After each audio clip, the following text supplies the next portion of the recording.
ওয়ালা বানুন। কিয়ামতের দিন ধন সন্তান সন্ততি আর সম্পদ কোনো কাজে লাগবে না। সেদিন শুধু আমল যদি ভালো হয় কাজে লাগবে, আমল খারাপ হবে সব শেষ হয়ে যাবে। আল্লাহ রাব্বুল আলামিন নবীজিকে ডেকে বলেছেন, নবী আপনি বলেন, কুল মা কুনতু বিদআম মিনার রাসূল, আপনি বলুন আমি কোন নতুন রাসূল নই, আমার আগে অনেক নবী রাসূল পৃথিবীতে এসেছেন, তারা বিদায় হয়ে গেছেন। আমি জানি না কিয়ামতের দিন আল্লাহ রাব্বুল আলামিন আমার সাথে কি ব্যবহার করবেন, আর আমি এও জানি না যে কিয়ামতের দিন আল্লাহ পাক তোমাদের সাথে কি ব্যবহার করবেন।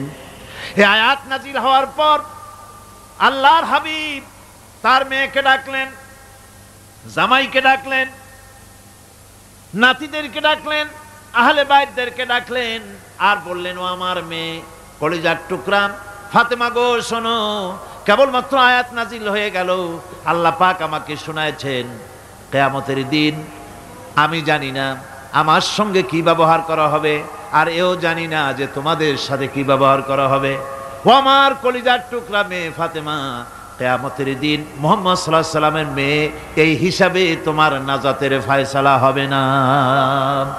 ও আমার কলিজার টুকরা নাতি হাসান আর হোসেন, কিয়ামতের দিন মুহাম্মদ সাল্লাল্লাহু আলাইহি সাল্লামের নাতি হিসাবে ফয়সালা হবে না।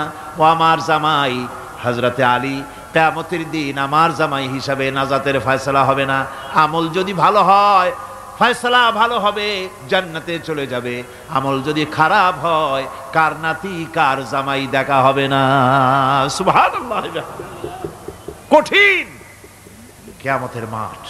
এই পরকালের বিশ্বাস যদি কলজার মধ্যে ঢোকে মানুষ ভালো হয়ে যাবে। কোন সুবহানাল্লাহ। আপনাদের দৃষ্টিতে পারবে, কথার জবাব যে দিলেন না। পুলিশে কি মানুষের চরিত্র ভালো বানাইতে পারবে?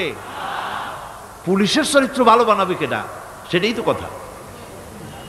মানুষের চরিত্র যাতে ভালো থাকে, মানুষের জন্য খারাপ কাম না করে সেজন্য পুলিশ যাতে খারাপ কাম না করে সেজন্য আরো একটা ডিপার্টমেন্ট আছে না, তারা যাতে খারাপ কাজ না করে সেজন্য আর একটা আছে। এন্টি করাপশনের আবার এন্টি করাপশন আছে, তার উপর আবার এন্টি করাপশন আছে। এন্টিটার অভাব নাই। সুতরাং পুলিশ দিয়া, বিডিআর দিয়া, আর্মি দিয়া মানুষের, দেশের, জাতির চরিত্র ভালো বানানো যায় না।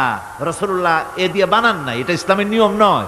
পুলিশ দিয়া, আর্মি দিয়া দেশের মানুষের চরিত্র ভালো বানানো যায় না। চরিত্র ভালো বানানো যায় কেবলমাত্র পরকালের ভয় দিয়া। কিসের ভয় দিয়া? ওই যে মক্কার জীবনে ওই সমস্ত মানুষগুলি যারা চুরি করত, ডাকাতি করত, জেনা করত, বদমাশি করত, যারা শয়তানি করত, যারা মানুষকে খুন করত, এই মানুষগুলি এত ভালো হয়ে গেল, যারা চুরি ছেড়ে দিল, ডাকাতি ছেড়ে দিল, জেনা ব্যভিচার ছেড়ে দিল, এত ভালো হয়ে গেল, পৃথিবীর মধ্যে সেরা মানুষ তারা হয়ে গেলেন। জোরে বলেন সুবহানাল্লাহ। নবীর সাহাবীরা পৃথিবীর শ্রেষ্ঠ সন্তান।